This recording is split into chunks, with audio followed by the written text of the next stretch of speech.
बिस्मिल्लाहिर्रहमानिर्रहीम। अस्सलाम वालेकुम भैन भरा, तुम सब खैर खरीदते होने, असी बिल्कुल खैर खरीद नाला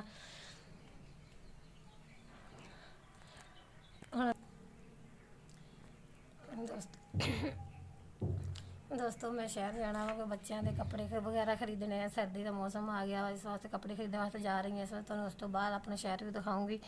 उस तो बाद दस्यो ये मेरा शहर तुहानू किदां दा लग्या वा, अच्छा लग रहा वा या नहीं अच्छा लग रहा।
दोस्तों दसो जी मैं शहरों आ गई हूँ, मेरा शहर तुहानू किस तरह का लग्या।